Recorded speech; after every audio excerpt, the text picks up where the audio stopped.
you say there's nothing out there that could be concerning. And this may seem a little bit rich. There's nothing out there. I just want to make this clear. There's nothing out there that's actually concerning. People will make everything seem very concerning.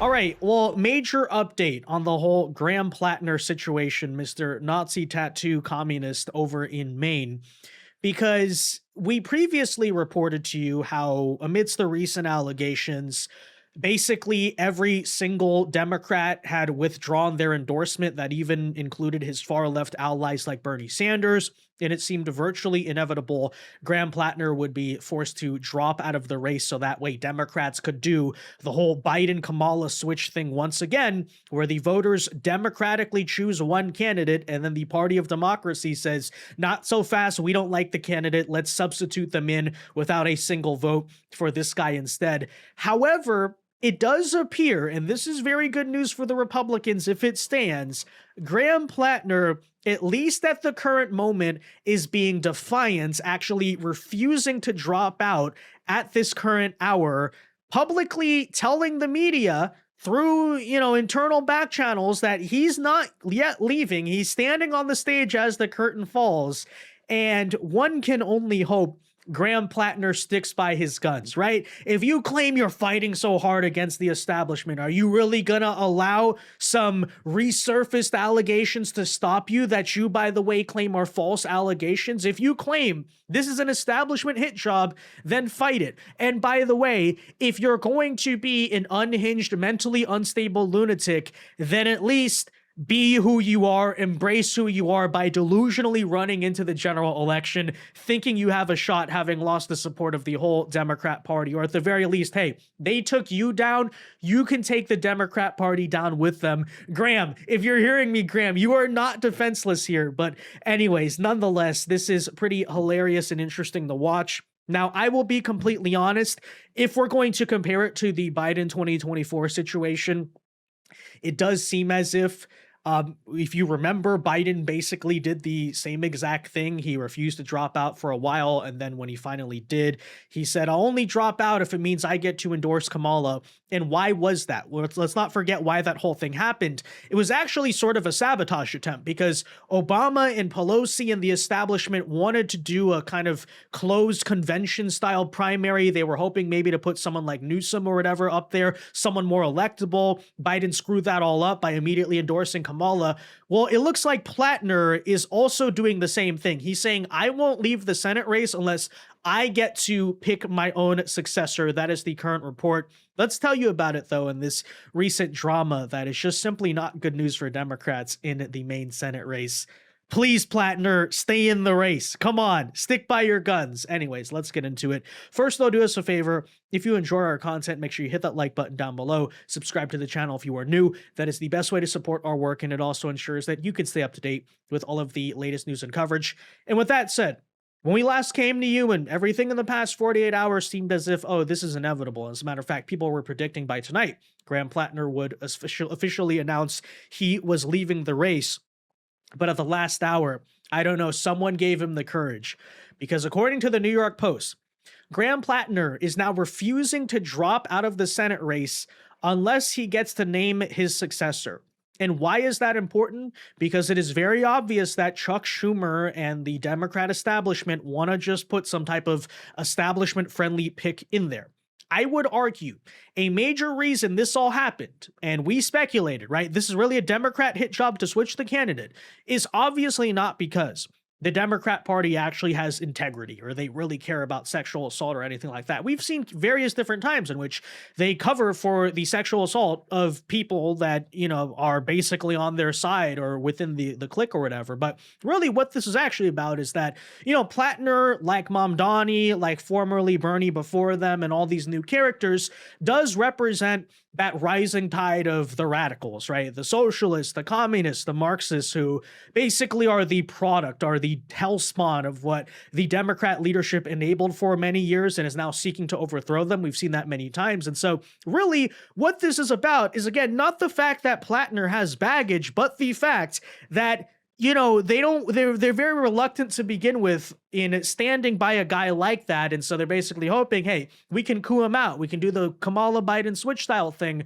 But what Platner's now saying is basically, if you force me to drop out, I'm just going to choose another progressive to take my place. And who knows if that person has any cleaner of a record than Platner, is more electable than Platner. Heck, they might even be less kind of, appealing to people, and they might even be more insane. And so this is giving Platner a lot of leverage. And regardless of what happens, at least, he's making sure that the Democrats won't do this cleanly. And as neutral observers, as people who obviously do not want the Democrats to win regardless, I think that's all we can root for. We just have to root that this causes as much chaos and problems as possible, if not the vague and maybe faint possibility, but hey, maybe that Graham Platner does end up being defiant and staying in the race. But at this current moment, Graham Platner's campaign strategist, Morris Katz, is actually recommending, this is the first person we've basically seen do so, that Platner should remain in the race. Although I would point out, while he hasn't gotten any institutional support from Democrat politicians or the party, there are still various prominent media figures standing by Platner, including progressive media like TYT, like Kyle Kulinski, but even maybe more mainline liberal media like Sonny Hostin and The View earlier today, which is pretty interesting, right? So this is not a done deal. It's not a 100% thing. And I said it, if I lived in Maine, I would have, plugged my nose and I would have voted for him anyway. I think that we are in a time of existential crisis in this country. The Republican Party, the bar is so very low. I cannot believe that they want to try to assume the moral high ground. Now, do keep in mind that in literally our last video, we were reacting to Sonny Hostin talking about white men and white supremacy and how the American flag has become a symbol of white supremacy and she's always scared of these people and blah, blah, blah. And then 24 hours later, here she is saying, we need to all stand by the white man with the Nazi tattoo. But still, nonetheless, in this case, Sonny Hostin is actually on our side. She's actually helping to work for us because of the fact we need more people on the Democrat side to say they're standing by Graham Platner. I mean, that is actually a positive development, right? That's what we want. The last thing we want is for Democrats to be able to just pull off this stupid trick and get away with it, which objectively is ridiculous. Again, I will repeat, as we said earlier today, Party of Democracy. Your voters selected Graham Platner. They chose Graham Platner knowing this guy had a ton of baggage and probably had a lot more. Who in the hell are you to just decide after the fact? Is it even legal, by the way? I'm not sure. Hopefully Republicans file every lawsuit they can, but that we can just override a primary in the middle of summer and say, oh, well, we have a new candidate now. And look, I understand they did that in 2024 and got away with it. Even then, I thought it was legally questionable, but at least that's a presidential primary where you have these delegates in the convention, and in their defense, they did it before the convention. That's not the case here. The voters already decided. The primary already took place. So anyone on the Democrat side who's willing to help us not allow the Democrats to get away with that, in this case, they're working to serve our purpose. So, I absolutely cheer on all of these subversive, progressive characters who are going against the grain of Democrat leadership, who thinks they can just coup this guy out of his earned through the primary nomination if possible.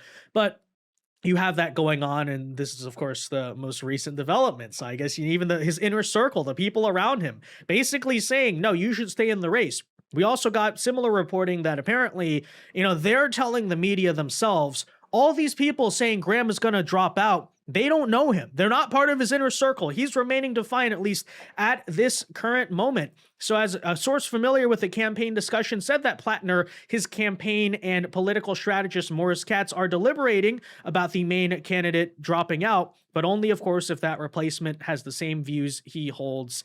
And even then, they're kind of suggesting, I think you should stay in the race. I think you should hold the party hostage. Now, what's hilarious is that even other leftist radical figures within the party are kind of pissed about this. I mean, we did show, maybe surprisingly earlier today, but Bernie Sanders, of course, went out and said, hey, I actually believe Graham Platner should drop out.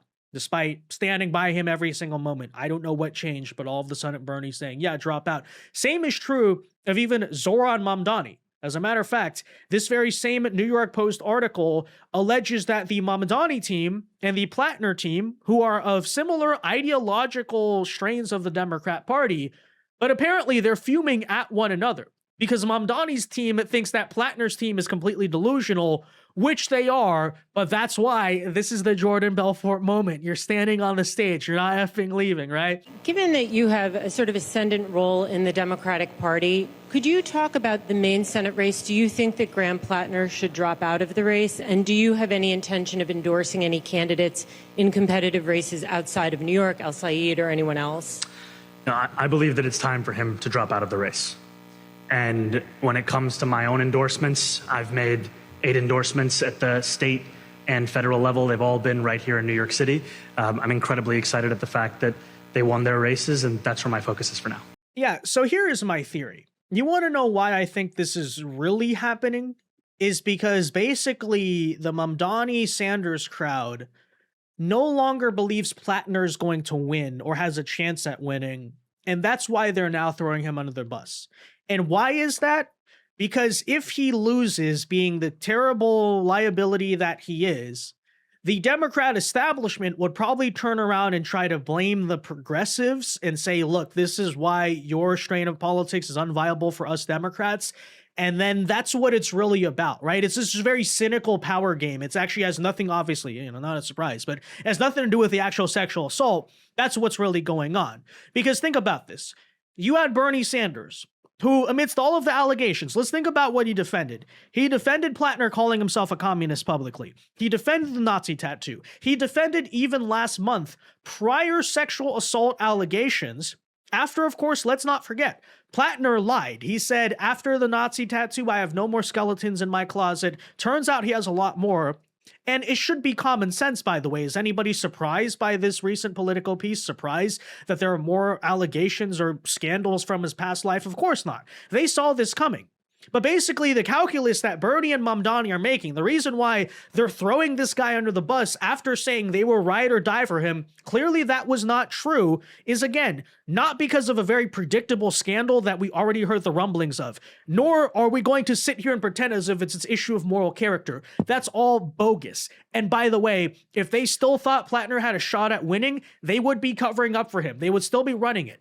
But because, of course, the Maine Senate race is so important, and because Democrats of both wings of the party are so unified that they want to beat Susan Collins, and obviously, it's very important to them in the midterms, they're trying to win the Senate and all of that, that if it goes down, that the far left radical flank of the party gets blamed for the reason Republicans maintain the Senate, that's going to be very bad for their credibility because, of course, Bernie especially and AOC and these types of people have been trying to tout this whole progressive win streak, right? They're trying to say that because Mamdani and a few other progressive radical mayors or people in deep blue Democrat districts basically have won, and now that they're using that as proof they've taken over the party, that if the kind of big, main, prominent, progressive, socialist, communist, whatever you want to call him, guy ends up losing in the most important race, that's going to stop all the momentum they have going for 2028. And so I know it's kind of like complicated power politics, but hopefully you can understand here that's what's really going on and why, again, this whole thing is a cynical power game. But then also maybe a foreshadowing that, folks, you look at the way this all went down, let me just say, it's kind of a preview of the 2028 Democrat primary, which is going to be very interesting. The knives are going to come out 100%. It'd be very interesting to watch who ends up winning, right? Will it be the establishment? Will it be the socialists who capture the nomination? Not exactly sure at this current moment. What we can just simply tell you is that it's going to be very messy. I know it is obviously a preconceived notion. It's almost a shoe-in. Oh, Gavin Newsom, clearly he's going to get the nomination. At least a year ago, it did seem as if that was the case. But I would just note to people, hey, these communists have pretty strong power over the party. Look at him right now. Even Platner, of all characters, Mr. Persona non grata at this point, still has a lot of power to hold the Democrat Party hostage, which he is currently doing. And let's hope he continues to do so. And You know, Newsom almost seems like that sort of Jeb Bush style character. You could say to an extent, oh, he's the establishment darling. Oh, clearly this is going to be the case. Then the radical voter base ends up rejecting it. Why? Because as we've said many times, the Democrats basically let the snake in. If you ever heard this snake poem, this is absolutely what went down, right? They encouraged their base to be radical and insane. They cheered on as the Antifa is going after Trump supporters back in the first Trump term and rioting on college campuses to shut down speakers. And the Democrats just quietly cheered, yay, you're doing political agitation for us. They cheered as, for example, the ICE situation, right? As their voters are going out and forming communist militias to go resist against ICE. And they said, yes, that is obstructing the Trump administration. That is serving our political means. And I made that case many times for Antifa, right? Why Antifa ultimately, even if they claim to be communist or separate from electoral politics, basically serve as a paramilitary force for the Democrat Party. And in many ways, that's what they did. But what you kind of saw the signs of and the seeds starting to brew even before Trump was elected, right? I would argue this started with Palestine, is the Democrat establishment basically made a monster that they could no longer control. As you see so many times in revolutions, right? The original revolutionary in the end, the mob comes for him too. Like in France, like in the Soviet Union, right? Many different stories of this type of stuff happening. But yeah, ultimately what goes down is the Democrat establishment's now starting to learn that, oh, we can no longer control these people and we gave them all the power and oh, shoot, we're kind of screwed and they're sort of starting to overthrow us. And even we're not even sure if Platner, if we can force him out of the race, what is going on here? Well, that is, of course, the problem you created for yourself. But I think that's also another reason why we cannot view the 2028 Democrat primary to be a foregone conclusion for Newsom or even like Wes Moore or Josh Shapiro, right? Don't underestimate the communist grip that they have on the Democrat Party. They absolutely can hold this thing hostage. They're doing it at the moment.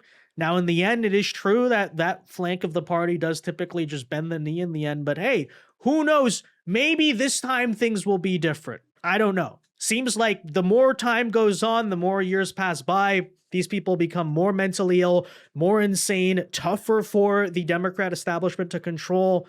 So we'll find out what happens, but it'll be interesting to watch regardless. Anyways, that said, there's our latest update. Let me know your thoughts on this in the comment section down below. Be sure to leave a like on this video, subscribe to the channel if you are new, and until next time, God bless and peace.